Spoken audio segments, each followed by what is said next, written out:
Khan sir की दर्द भरी कहानी। हमारी भारतीय संस्कृति में गुरु का स्थान ईश्वर से भी ऊपर रखा गया है। यह मंत्र गुरु वंदना का मंत्र है। गुरु ही ब्रह्मा अर्थात सृष्टिकर्ता के समान है। गुरु ही विष्णु अर्थात संरक्षक के समान है। गुरु ही भगवान महेश के समान यानी संहारक के समान है। गुरु हमारे सामने सशरीर परमपिता परमेश्वर के समान है, अर्थात उस आदरणीय गुरु को मेरा सादर नमन है।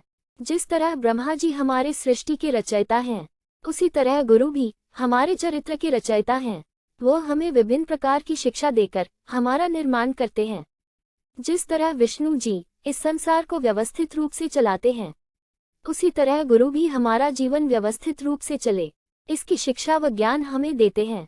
जिस प्रकार भगवान शिव संहारक का कार्य करते हैं, उसी तरह गुरु जी हमारे अंदर व्याप्त बुराइयों को समाप्त करके हमें हीरे समान चमकता चरित्र और जीवन प्रदान करते हैं।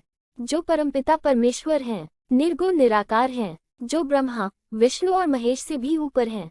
गुरु हमारे सामने शरीर रूप में परब्रह्म के रूप में उपस्थित हैं। उस आदरणीय गुरु को मेरा प्रणाम है। आज हम जो ऊंचे उड़ते हैं, जो नाम करते हैं, उनको तो जानते हैं, लेकिन उनके पीछे छुपे, उनके पीछे खड़े गुरु को भूल जाते हैं। हमने श्री कृष्ण को याद किया, महर्षि सांदीपनि को भूल गए, श्री राम को याद किया, गुरु वशिष्ठ को भूल गए, जिनके कारण जग में पूजे गए। महारथी अर्जुन को तो याद किया, गुरु द्रोण को भूल गए। गुरु की यही महिमा है, गुरु की यही ऊंचाई है। शिष्य का नाम बड़े जगत में, गुरु स्वयं को भूल गए। ऐसे गुरु जो स्वयं को भूलकर शिष्य को आगे बढ़ाते हो, जो स्वयं हार कर शिष्य की जीत पर ताली बजाते हो, उन सभी गुरुओं को मैं नमन करता हूँ, प्रणाम करता हूँ, उन सभी के प्रति कृतज्ञता व्यक्त करता हूँ।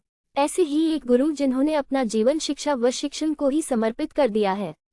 यह सिर्फ गुरु ही नहीं, बल्कि पूरे के पूरे गुरुकुल हैं। इनके YouTube के एजुकेशनल चैनल पर 17 मिलियन से ज्यादा फॉलोअर्स है, जो आज दुनिया का सबसे बड़ा एजुकेशनल चैनल के रूप में शुमार हो चुका है। इसके साथ ही वह 42 लाख बच्चों को फीस के साथ पढ़ा रहे हैं। जो ज्ञान की खान है, यह है पटना वाले खान सर। खान सर का पूरा नाम फैजल खान है। इनका जन्म 11 दिसंबर 1992 को उत्तर प्रदेश के देवरिया जिले में भाटपार रानी में हुआ था। इनका परिवार एक मध्यम वर्गीय संयुक्त परिवार था। इनके परिवार में माता पिता के अलावा एक बड़े भाई भी हैं, जो भारतीय सेना में कमांडो के पद पर तैनात हैं। फैजल बचपन में बहुत शरारती हुआ करते थे। इनका बचपन आर्थिक तंगियों के बीच गुजरा। फैजल को बचपन में पढ़ाई में अधिक रुचि नहीं थी। खान सर के पिता का नाम बशीर खान है, जिनके पास कोई स्थायी आय का साधन नहीं था।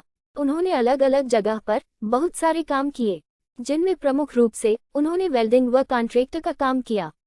इनके पिता कुछ समय के लिए खाड़ी देशों में भी नौकरी के लिए गए, जिसका नुकसान खान सर व उनके परिवार को भुगतना पड़ा। इनकी माँ वैसे तो एक गृहिणी है, लेकिन वह बच्चों के प्रति सख्त रवैया अपनाती थी। आर्थिक तंगी के कारण फैजल खान अक्सर कबाड़ी की दुकान या स्कूल के पास से पुराने रजिस्टर व कॉपियां उठा लेते। उनमें बचे खाली पन्नों को फाड़कर घर ले आते, जिससे उनकी मां सिलकर कॉपी बना देती थी। खान सर ने आर्थिक तंगी के चलते हुए परमार मिशन स्कूल भाटपार रानी देवरिया से 8वीं की परीक्षा उत्तीर्ण की। कहा जाता है कि जो चीज़ हमें स्कूल कॉलेज या किताबें नहीं सिखा सकती, वह चीजें हमें हालात सिखा देते हैं। इसके बाद ही खान सर को फौज में जाने की इच्छा जागृत हुई। धीरे धीरे उनकी यह रुचि उनके जुनून में बदल गई। खान सर ने 9वीं कक्षा के लिए एक सैनिक स्कूल में एंट्रेंस एग्जाम दिया, जिसमें वह असफल हो गए। फिर उन्होंने पॉलिटेक्निक एग्जाम दिया।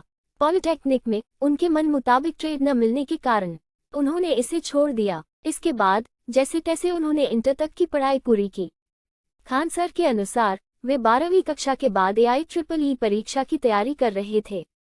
यह बहुत विडंबना रही कि खान सर परीक्षा के एक दिन पहले पूरी रात पढ़ाई करते रहते हैं।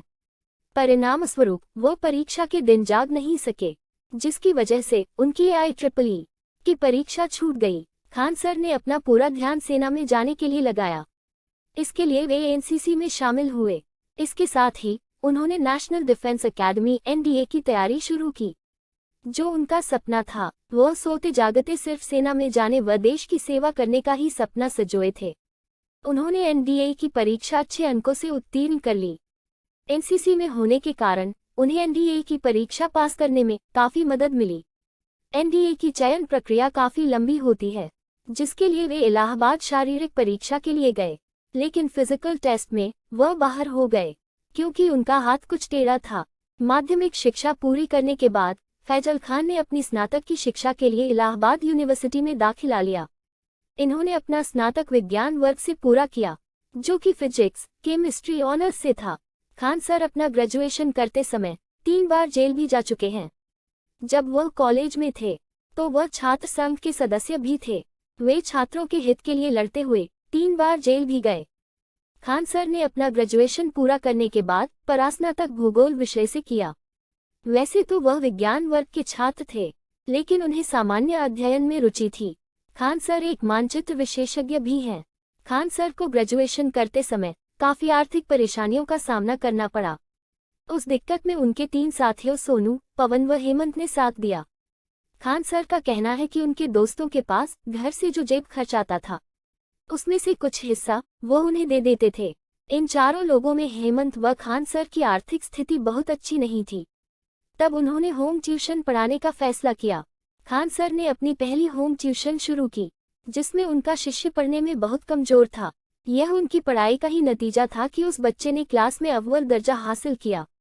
तभी उन्हें एक कोचिंग में भी पढ़ाने का मौका मिला, जहां उन्हें पहले दिन सिर्फ 6 बच्चे ही मिले, लेकिन अगले ही दिन से बच्चों की संख्या में इजाफा होने लगा, जिसके कारण कोचिंग संचालक को डर लगने लगा। वह उनके पढ़ाने के ढंग को लेकर अक्सर टोका टाकी करने लगे कि इतने कम पैसों में इतना ज्यादा पढ़ने की क्या जरूरत है। लेकिन खान सर को पैसे से ज्यादा बच्चों के भविष्य की चिंता थी, जिसके चलते उन्होंने उस कोचिंग को छोड़ दिया। खान सर की यूट्यूब से और खान जीएस रिसर्च सेंटर से अच्छी कमाई हो जाती है। इसके अलावा इनका एक खान सर ऑफिशियल ऐप भी है, जिसे आप प्ले स्टोर से डाउनलोड कर सकते हैं। इसे 4.8 की रेटिंग भी मिली है। इसके 1 मिलियन से ज्यादा के डाउनलोड हैं। यूट्यूब पर इनके 29.6 मिलियन सब्सक्राइबर हैं।